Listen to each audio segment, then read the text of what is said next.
नमस्कार दोस्तों, study ब्रेंज education में आपका स्वागत है।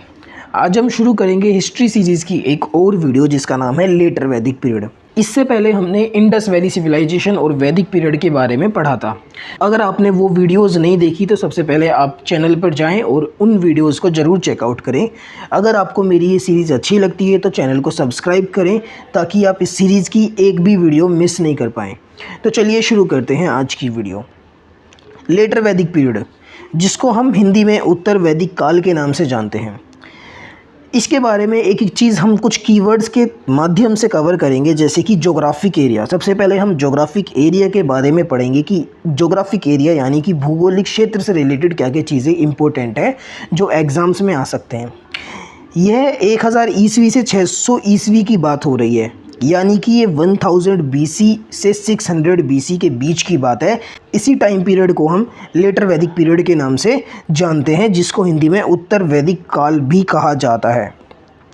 उत्तर वैदिक काल में आर्य लोग पूरे उत्तर भारत में बस गए थे, यानी कि जो आर्यंस थे वो पूरे नदर्न इंडिया में जो गंगा और यमुना का जो बेसिन है, उसके बीच में आके जितना नदर्न प्लेन्स है, जो समतल ज़मीन है, वहाँ पर आकर बस गए थे। और जो इनका पहला केंद्र सिंधु नदी हुआ करती थी, अब उनका जो नया केंद्र बना था वो गंगा नदी बनी थी। दोआब के इलाके में जो लोगों की बस्ती बस गई थी उनको जनपद का नाम दिया गया। अब ये दोआब होता क्या है? दो का मतलब होता है टू, आब का मतलब होता है वाटर। दो पानी के बीच की ज़मीन, उसको हम दोआब कहते हैं। पानी का मतलब दो नदी। जैसा कि आप इस डायग्राम में भी देख सकते हैं, यह नदी 1 है, यह नदी 2 है, और इसके बीच में यह जो ग्रीन कलर का पार्ट है ये लैंड है। दो नदी के बीच के लैंड को हम दोआब कहते हैं। जो दोआब के बीच में बस्तियां बस गई थी उनको बाद में जनपद का नाम दिया गया। ये जो जनपद की शुरुआत हुई थी वो यहीं से हुई थी। बाद में ये जनपद और बड़े हो गए थे और इनको महाजनपद कहने लगे थे। अब महाजनपद कितने बने वो सब हम नेक्स्ट वीडियो में पढ़ेंगे। उत्तर वैदिक काल की किताबों से पता चलता है कि इन लोगों ने भारत को 3 भागों में बांटा हुआ था। आर्यव्रत मतलब नदर्न इंडिया, उत्तरीय भारत को ये लोग आर्यव्रत कहते थे, और जो सेंट्रल इंडिया था, मध्य भारत था, उसको ये मध्य देशा कहते थे। सदर्न इंडिया यानी कि दक्षिणी भारत को ये दक्षिणापथ कहते थे। जो ज्योग्राफिक एरिया यानी कि भूगोलिक क्षेत्र से रिलेटेड इतनी इन्फॉर्मेशन आपके लिए बहुत है। इसके बाद हम देखते हैं राज्य व्यवस्था यानी कि पॉलिटी कैसी थी तब की। अब बस्तियों ने नगर और राज्य का रूप ले लिया था। जो बस्तियां थी वो नगर बन गई थी, राज्य बन गई थी, और यहाँ पर जो एक होता है ना गवर्नमेंट जैसा काम, वो शुरू हो गया था। अधिकारियां बनने शुरू हो गए थे, पुलिस बन गई थी यहाँ पर।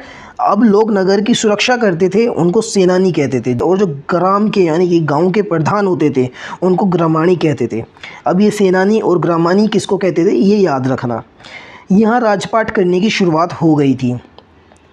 अब 4 ऐसे नाम हैं जो ये ऑफिशियल्स होते थे राजपाट में, उनको देखते हैं। स्थापति किसको बोलते थे?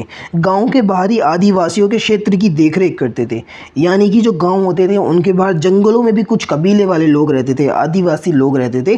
तो स्थापति एक ऐसा ऑफिशियल होता था जिसकी ड्यूटी ये होती थी कि उनके पास जाए, उनसे टैक्स वगैरह कलेक्ट करे, उनकी प्रॉब्लम्स को सुने। उस इंसान को स्थापति बोलते थे। और एक इंसान होता था जिसको 100 गांव दे देते थे पूरे उसके अंडर में उनकी देखरेख करने के लिए, उसको सतपति बोलते थे। सत का मतलब होता है 100, इससे याद रख लेना इसको। अधिकृता, ये ग्राम के अधिकारी थे। जो एक गांव के अधिकारी हुआ करते थे उनको अधिकृता बोलते थे। ये गांव में जाकर उनसे टैक्स वसूलते थे, ये सब काम ये यहाँ पर करते थे। जो पुलिस होती थी उनको उग्रस बोलते थे। पुलिस का मतलब ये नहीं कि वो यूनिफॉर्म पहन के रह रहे हैं, नॉर्मल लोग होते थे, बस उनका काम होता था कि गांव में, उन नगर में क्राइम होने से बचाने का, उन सब चीज़ों को रोक टोक करने का काम जिसका होता था उसको उग्रस बोलते थे।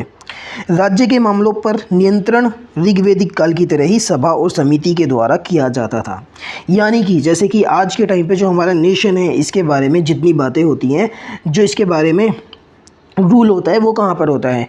पार्लियामेंट में, राज्यसभा और लोकसभा में होता है। तब ये चीज़ कैसे होती थी? सभा और समिति के द्वारा होती थी, यानी कि सब लोग सभा बनाते थे, बैठक बनाते थे, एक साथ बैठ के इन मामलों पे डिस्कस करते थे। न्याय व्यवस्था की भी अब शुरुआत हो गई थी, यानी कि जजमेंट्स की अब शुरुआत हो गई थी। माँ के पेट में ही बच्चों को मारना, ब्राह्मण की हत्या करना, सोने की चोरी करना, शराब पीना, ये सब बड़ी गलतियाँ मानी जाती थी, बड़े क्राइम्स में शामिल हुआ करती थी ये सब चीज़ें। इसके बाद समाज कैसा था, सोसाइटी कैसी थी? जैसे जैसे आर्यों का विस्तार होना शुरू हुआ, उन्होंने अपने इलाकों को और बढ़ाया। जो लोग ज़मीन पर कब्ज़ा करते थे उनको क्षेत्रीय का नाम दिया गया, यानी कि जो आर्यंस थे अब वो अपनी ज़मीन को बढ़ा रहे थे, जंगलों में उधर उधर कबीले वासियों से लड़ रहे थे, आदिवासियों से लड़ रहे थे, अपने राज्य को बढ़ावा दे रहे थे, बढ़ा रहे थे, बड़ा कर रहे थे।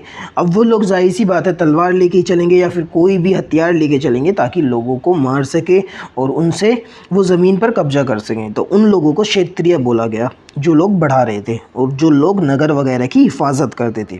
क्षेत्रियों के अलावा जो लोग ग्राम में रहते थे उनको वैश्य कहा गया। ये नाम विस शब्द से बना है जिसका मतलब है मनुष्य। जो लोग उनके सिवा गांवों में रहते थे वो सब लोग थे वैश्य। जो आर्यों में से नहीं थे, मतलब कुछ ऐसे लोग भी थे जो आर्यंस नहीं थे, जो पहले से यहाँ के नेटिव थे, उनको शूद्र कहा जाता था। हालांकि ये सब जो डिवीज़न है ये इतना ज़्यादा रिजिड नहीं है, स्ट्रॉन्ग नहीं है, लेकिन हाँ फिर भी जैसे कि टेक्स्ट में लिखा है उस हिसाब से आपको बता रहा हूँ। आर्यों को शूद्र से शादी करने की अनुमति नहीं थी।